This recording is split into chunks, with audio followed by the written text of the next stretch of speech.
Welcome back to Whoville Review. There are three of us this week, and a different three, well, the same two plus one. I'm your host, Farrar, and I'm here with Lewis. Hi there. And a newcomer to the podcast, Joe. Hey, how you guys doing? All right.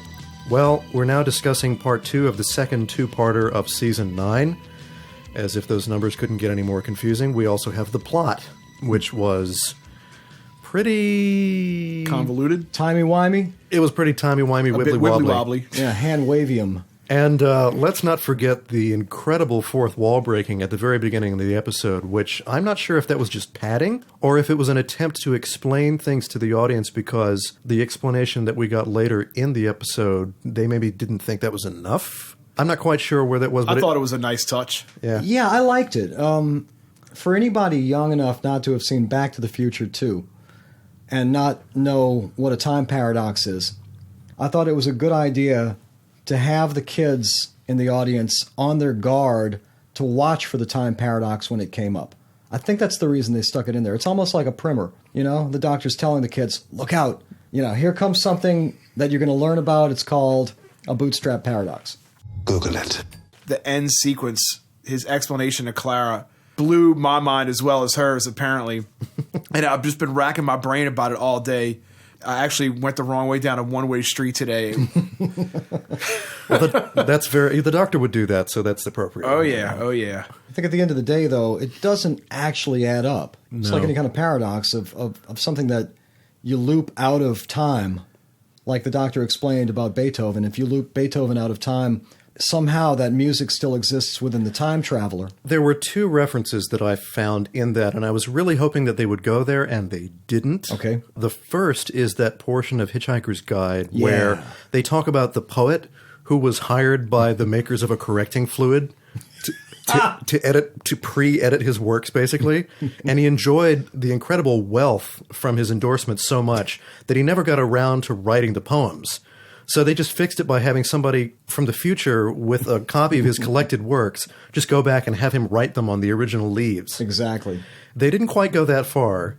The second thing was an old episode of The Twilight Zone, not of the old Twilight Zone, but an episode of The Twilight Zone from the 80s. The 80s, okay. Where there was a guy who was a big Elvis fan impersonator. Oh, and he becomes Elvis. And he went back in time and accidentally kills Elvis and becomes that. Elvis. Yeah.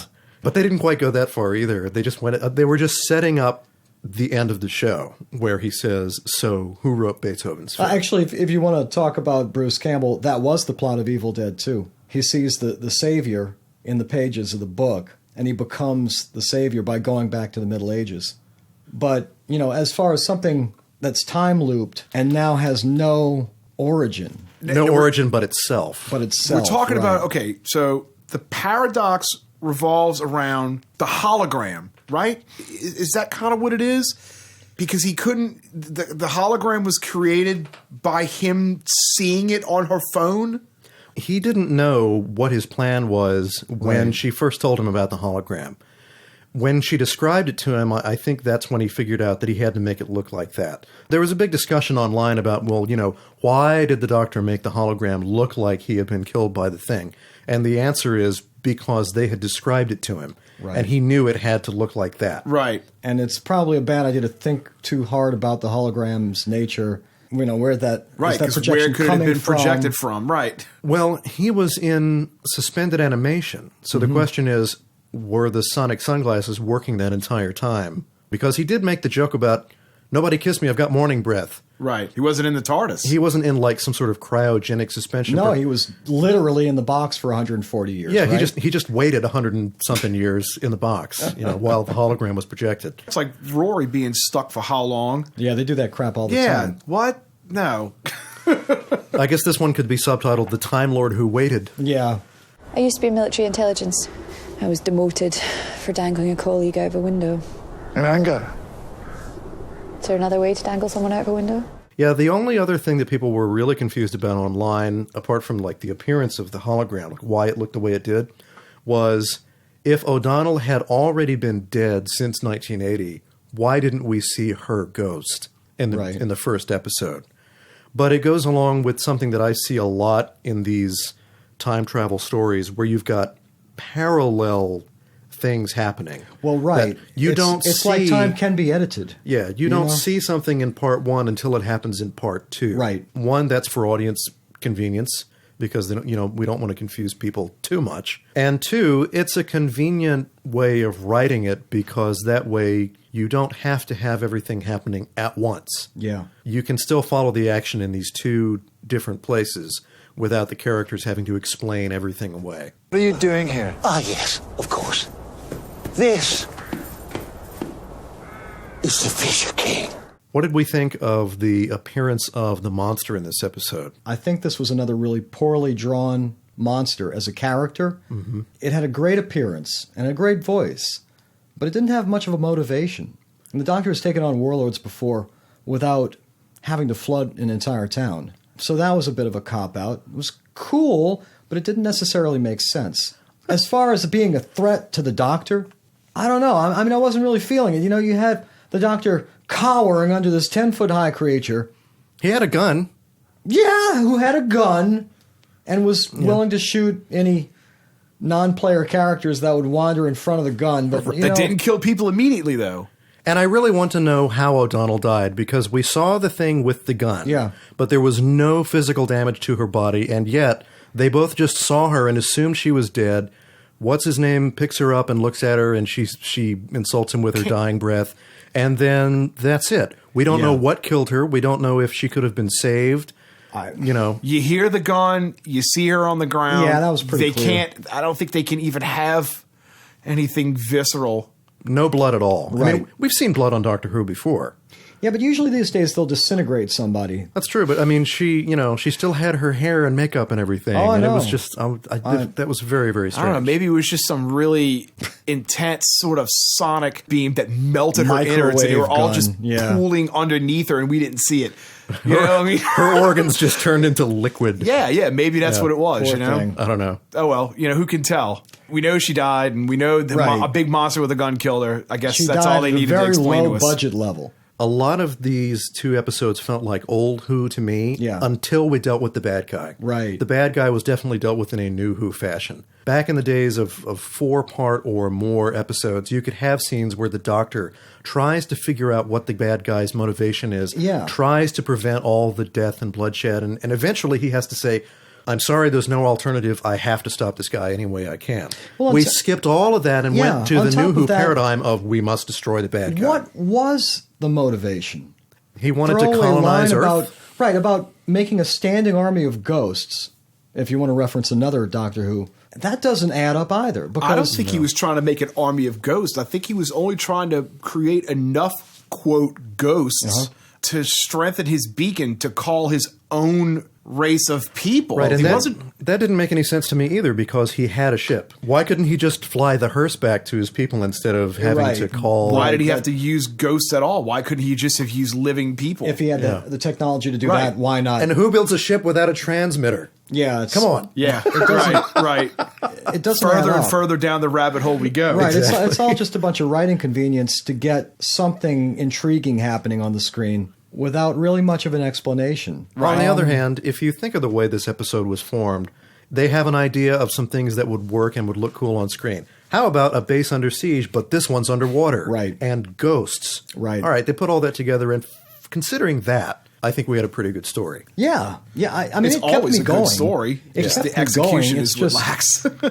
and I thought it was well executed. The only problem being is that if you delve too far down, there's nothing there. You have to suspend disbelief to the point where you sit back and it's like, I'm just going to enjoy the can't ride. enjoy the ride, right. Because this is a family program. And Right.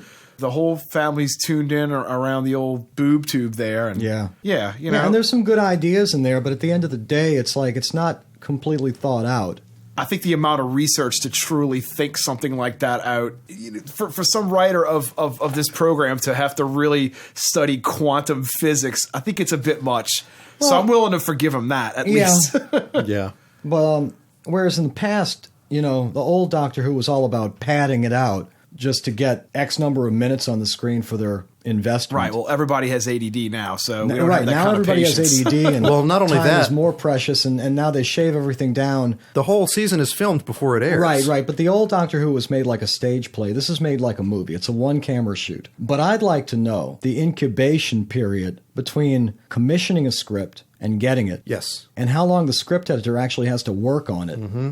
Because all those problems could be worked out In in that editing. time period. Mm-hmm. In theory. Yeah, if they do all this stuff at least a year ahead of time. Yeah, I would think so. Because everything has to be planned. All the visual effects have to be storyboarded and sent out for completion and all that. It just kind of seems like it's more about what they could do with this expanded budget. There's also the soap opera aspect that they have to satisfy. Which is why we had the couples in love in this episode, and now Clara is in love that with the doctor. throwaway, Yeah, that really felt forced. Yeah, that throwaway romance at the end. Yeah, it And reeks, we've got- of Smith era. Right. Sappiness. And on top of that, we got Clara kind of forcing herself on the doctor and making him save her. Yeah. If you love me, you will do What's this. that all about? Well, it's about what she said in an Australian interview that I saw, or at least it was published on an Australian website, which was, Clara is no longer in love with Danny, she's in love with the doctor. Right. And I mean, it makes sense out of her character's actions and motivations, but... yeah, but it's- I'm really tired of you her know- speechifying, though. Right, and it's also adding a lot of fuel to the whole "I hate Clara" fire. This is true. Because if she was ever more hateable than this past weekend's episode, actually man. telling the doctor, Bossing him around. telling the doctor that he was not permitted to die while she was his companion. I don't know why she's still around. I really don't. That original character was cool, the one that was splintered through time, and once that arc was done, there Once was she became a companion reason. and not a plot device. Exactly.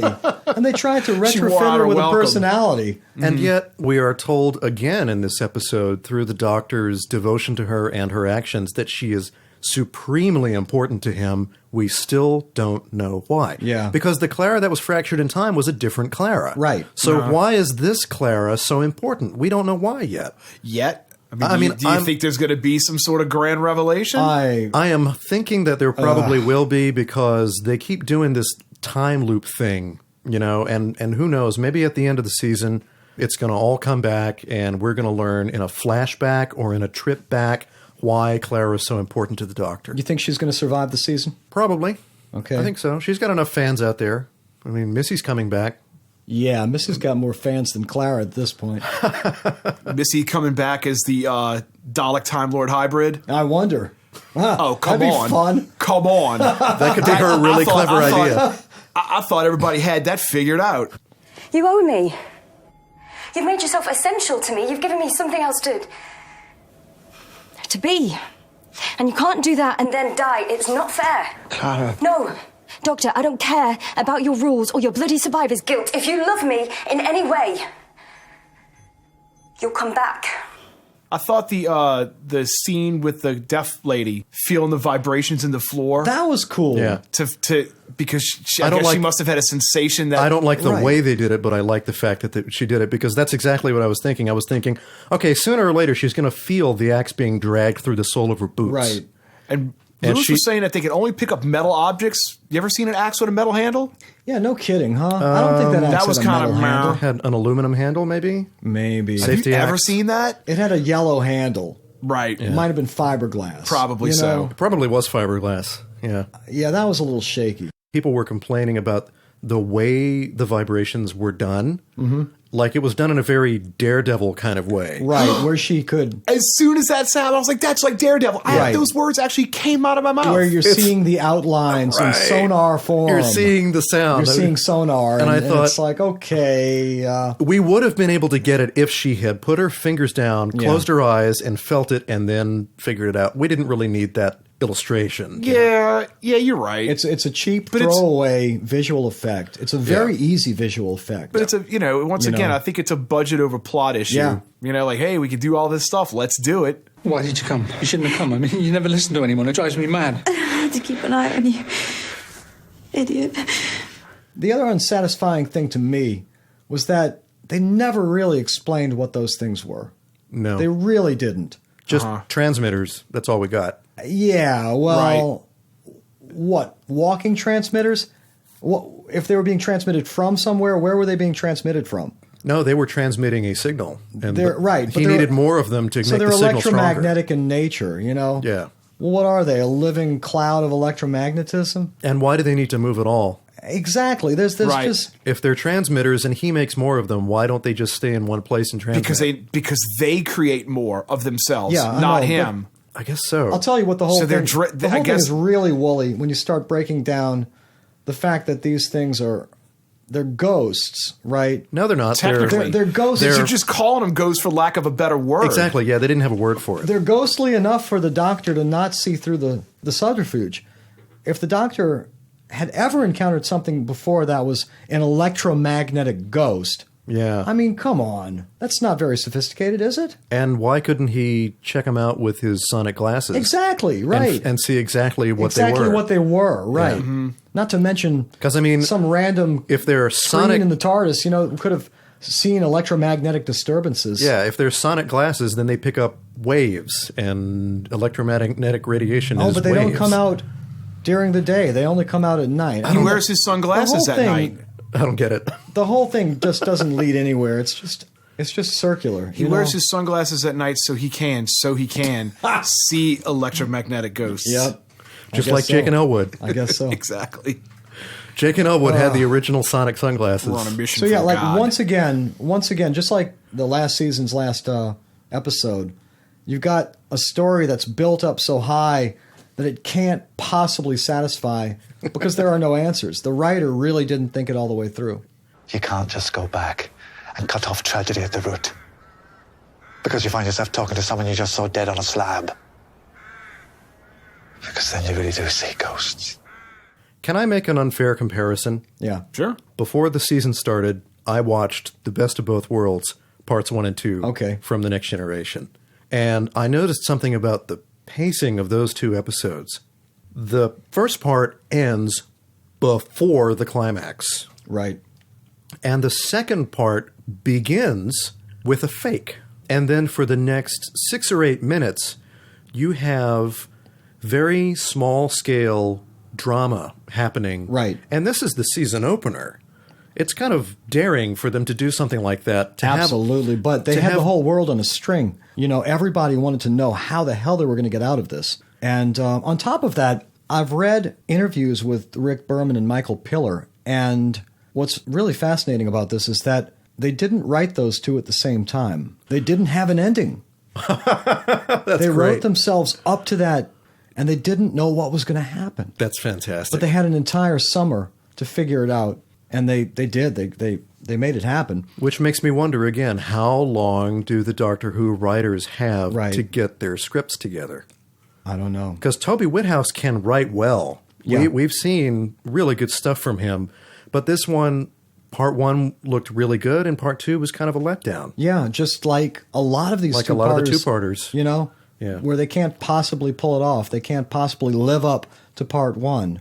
So, I don't know. Maybe we've got some good stuff coming up later in the season. I hope so. And I think a lot of the things that Toby Whithouse intentionally left undone in this episode are things that he's leaving open for him to write later. Because he referenced other episodes of Doctor Who that he had written. I think he's creating his own, like, canon within a canon. I think he's creating his own Doctor Who universe. Yeah, he's got some stuff fleshed out. The creatures of whom the driver of the hearse... Tavolian, thank you. Yeah. Yeah, the most conquered race in the universe. I wonder if Toby Whithouse is a fan of Douglas Adams, because that to me sounds like something that he would have written. Yeah, it does. Yeah. It's very silly. Yeah, it's incredibly satirical. so. Yeah. Yeah, very satirical. It's social satire. Adams wrote 2 great Doctor Who episodes back in the day, and that's another guy I got to meet, by the way, Douglas Adams. Really? Yeah. I wish he were around to write Doctor Who now. Boy, I wish he were too. Imagine, his imagination was so fertile. Yeah. And he was so limited by the technology of the time. Yeah. In television writing, you know. Think about what they did with the Hitchhiker's movie. All of the stuff that he dreamed up, which they were actually finally able to put on screen. I know. And they could do the exact same thing with Doctor Who. This world is protected by me. Yes. One man. Lost in time. We've seen the trailer for the next episode. Yeah. Yeah, Vikings. What do you think? I think we haven't seen Vikings since The Time Meddler, right? Oh, yeah. Been a long time. First Doctor adventure. Yeah. Hartnell? Yeah. Okay. Space helmet for a cow was the throwaway line in that one. Okay, all right, I'll get to it. She picks up a Viking helmet. It's all on Hulu. I'm getting there. Yeah, she says, this looks like a Viking helmet. He says, well, what did you think it was for, dear girl? A space helmet for a cow? You know. I watched, the only Hartnell stuff I watched was the Aztecs. That's not a bad one. That was the only That's thing. the only one they've got on Netflix. Yeah, that's why. I watched that on Netflix, but Hulu has everything. Yeah. Pick a slow night. Hartnell's pretty slow moving. But, you know, if you think about how television was done back then, it's all very theatrical. Well, it's a stage play. And with the cameras pointed at it. performances are really where it's at. Yeah. Right, yeah. You know. It's story-driven, and that goes into it. Yeah, And a lot of the stuff is really compelling, even with its flaws. You know? I mean, you want to watch it. They had You the wanna see ideas. You know, the Daleks, I mean, nothing like that had ever been done before. Right. Sidney Newman's no bug-eyed monster rule In created. the second episode, you get Daleks. So, wow. But he kind of got his wish because he didn't want any monsters that were obviously like a man in a rubber suit. And they still did the Cybermen. Yeah, well, wasn't he no longer on the show, Sidney Newman, at that probably. point? Yeah. Probably at this point. Speaking of that, in the future, I know they're coming back because Capaldi has to have another Cyberman adventure. Yeah. I want to see the Cybermen creep. Cybermen used to be able to walk silently. They could creep up on someone. Remember back in the second, third, and fourth Doctor days when they could actually creep up on you? Now they all walk like Crichton from Red Dwarf. Yeah, right, with those clanking metal sounds. So aren't they supposed to be a little bit more militant? Was that sort of changing their dynamic? Well, no, but what I'm waiting for is that they will increase the military aspect of the Cybermen, and we will get stealth Cybermen that can move silently. That'd be a good way to do it. I mean, there's a lot of old Cybermen tropes, like the gold thing, that they haven't really gone back to. Yeah, Matt Smith sticks that gold wrapper to his face. I forgot about that. Why would a gold wrapper be real gold? That's another discussion. You know, it's like it's not a Willy Wonka ticket, dude. Well, that's okay because the Cybermen aren't really metal either.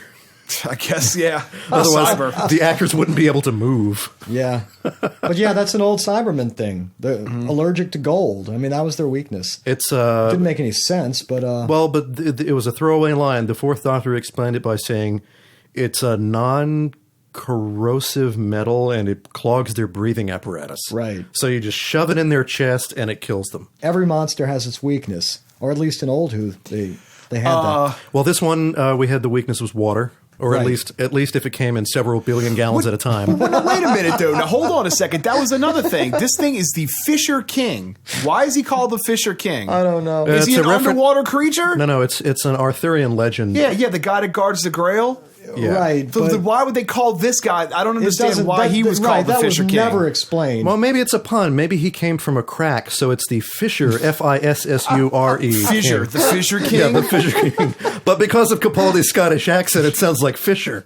Yeah, I don't know. Yeah, that was. Why did they? Yeah, I mean, they gave him. I don't know. They gave him a very human name. Yeah. We got Zygon. The Zygons are supposed to be making a return appearance this season. That's one of the problems with New Doctor Who is they haven't named the enemies very well, have we? I mean, we had the Boneless last year. Yeah, that was the worst, and that was a great Seriously, enemy. the Boneless? The Boneless. It's chicken nuggets. From the Boneless Chicken Ranch. The two-dimensional episode? Yeah. Man, that episode rocked. Yeah, it was I great. loved that Loved it. episode. Yeah, it was great. But High you point should, of the whole season, but you should but- call them something I apart from dubbed the thee Boneless. Boneless. It's like, oh, God, can't you come up with something better? I've got a bone to pick with him on that one. I know Right. Flatlanders was taken, but geez, isn't there anything else? I don't even remember them calling him the Boneless, but I do remember that episode. He could It have was called really him awesome. Stanley after that children's book, Flat Stanley. That would have been fun. We haven't said it on the record. I think we were talking about it earlier. The guitar in the opening music sequence. Oh, Yeah, I like It was really awesome. I think everybody's agreed on the fact that it was really cool, but we all kind of also agreed on that they're not going to keep it. I don't think it's cool, man, because I think it fits with the Capaldi, him being an aging rocker and his interpretation of Doctor Who being that sort of jaded, aging rocker, grumpy kind of. He's got that punk He's kind of personality. like that, you know? And I like the idea. He's got the guitar and the glasses, and it's like, yeah, he's kind of an aging rocker, and I don't think Clara fits with that. He's like this faded hipster, like this former rock god. Yeah. Yeah. He's the alien rock god. He's an old punk, dude. Whether it's he's an old punk. But his own personality is seeping into the Doctor's personality. Because it feels a lot more authoritative, like he's in control more now this season. I tell you what. Last season he was filled with angst. Sick of that. This is much more fun. Why would a 2,000-year-old man be filled with angst? I like his attitude. It's a welcome change from the sentimentality of Smith, man. I like this crusty guy attitude. I dig it. Yeah. And right, if you don't like the way he's running the TARDIS, stuff it. That's the way he's going to do it. And I know they're never going to do this. I mean, this is like a private fantasy, but I would love to see a little bit of Malcolm Tucker slip through. Oh my God! Which episode was it with Madame Kavarian? A little bit of Malcolm Tucker did slip in when he did that shut it up. Yeah.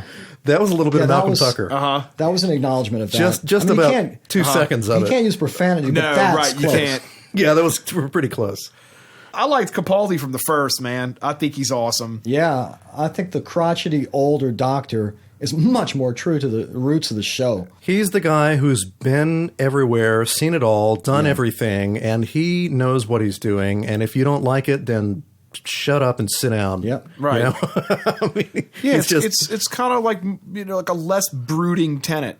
Yeah. Because you got too, like I said, man, you got too much doggone sentimentality with Smith. I don't think Capaldi is going to shed a tear and say, "I'm so sorry." Right. No. Right. Even Tennant, had his soft spot.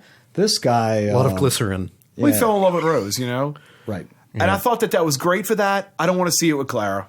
You're not going to have that dynamic again. I mean, not only that, wouldn't want to see it again. They gave her character a clone of the Doctor, just to get rid of it. I love that plot device. I thought that was great. I liked that, man. That kind of cemented liking that version of the Doctor for me. Give him a good send off. But I don't want to see it again, though. Right. It's been done. Yeah. Well, this is not the Big Bang Theory. There's not going to be a wedding at the end of the season. Thankfully. That soap opera aspect. I mean, we're obviously going to get a little relationship drama, but there's going to be soap opera aspect. I mean, it's going to be definitely one-sided. Show, apparently. It's got to be one-sided, though. He's the Doctor, and she's a human. Right. I mean, that should be the end of the story. Yeah, and I think the Master brought that up really well last episode, where she basically said, we're on a different level from you. We're Time Lords. You're just a human. You're like a puppy to us. You don't understand the implication.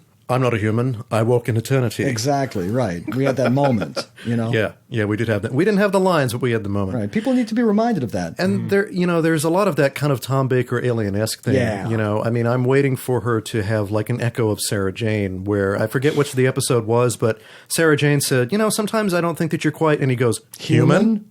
I'm waiting for a moment like that because people are still, a lot of the fans are still wondering why Capaldi's Doctor is acting so strange.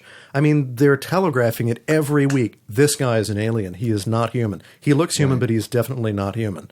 And I think we're just going to have to get beat over the head with it before people will finally get it. That's the other thing that really made the enemy ring false for me, It's a throwaway enemy. A one-off. Yeah. It's a shame, too. We're never going to see him again. It's a pity. Script editing could fix a lot of this stuff. Like, for instance, the whole Fisher King thing. In the past, I could imagine the Doctor saying, these creatures were the enemies of the Time Lords, and they almost wiped us out millennia ago. Right. And they were very powerful, and we must respect and fear them. If he had set it up with something like that, then maybe there would have been a little bit more weight to it, a little bit more gravitas. A couple lines of dialogue. That's all it takes, just a couple of lines of dialogue. But instead we got that face-off, which seems so hollow. Right. The biggest problem with modern Doctor Who is that it's more about visual than it is about speech. Explanations are really in short supply. Nobody likes to do that anymore. Well, they're afraid people are going to tune out. Right. That's what I just said. Nobody likes ADD now. techno-babble. At least we don't have a bunch of techno-babble anymore. I programmed my ghost to say them because that's what my ghost had said. And the only reason that I created my ghost hologram in the first place was because I saw it here. I was reverse engineering the narrative. I would give last week about a 9 out of 10, and this week I give about 7 out of 10. Yeah. I agree. That's about right. It was entertaining. It was a fun ride. Yeah, I'm not going to deny it was entertaining. It's just you don't want to think about it too deeply afterwards. Yeah. It falls apart. Just like Jenna, Please Don't Call Me Louise Anymore Coleman said, if you apply logic to Doctor Who, it falls apart. Yep. Wish they'd bring some of that back, though. Yep. All it takes is a couple of lines of dialogue, and that's it. Well, Thanks for coming in, and have a logical week. All right. I'll try to. Next week, Vikings.